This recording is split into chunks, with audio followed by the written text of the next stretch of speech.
মুখ্যমন্ত্ৰীয়ে সদায় উল্টা কথাই বুজে।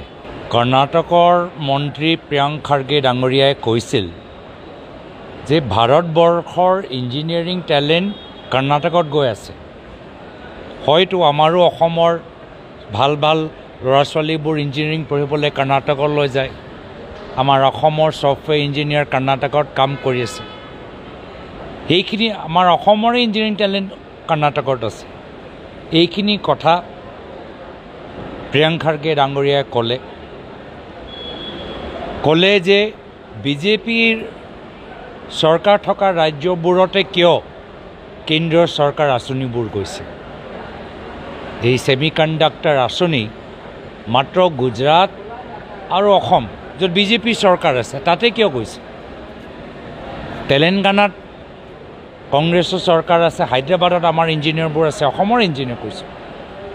বেংগলোৰত আমাৰ অসমৰ ইঞ্জিনিয়াৰ ষ্টাৰ্টআপ এণ্টাৰপ্ৰনৰবোৰ বেংগলোৰত আছে, কিন্তু তাত আমাৰ মাত্ৰ কংগ্ৰেছ চৰকাৰ থকা বাবেহে এই কেন্দ্ৰীয় চৰকাৰ আঁচনিবোৰ তাত যোৱা নাই নেকি, যাৰ ফলত আমাৰ ভাল ভাল ইঞ্জিনিয়াৰবোৰ বঞ্চিত হৈছে।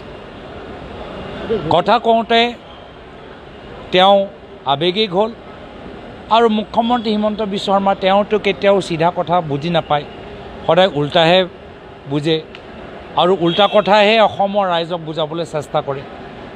অসমৰ ৰাইজে বাৰম্বাৰ মুখ্যমন্ত্ৰীৰ কথা বতৰাবোৰ দেখিছে, বুজিছে, জানিছে আৰু মুখ্যমন্ত্ৰীৰ কথাৰ আজিৰ তাৰিখত অসমৰ ভিতৰত গ্ৰহণযোগ্যতাটো নাই।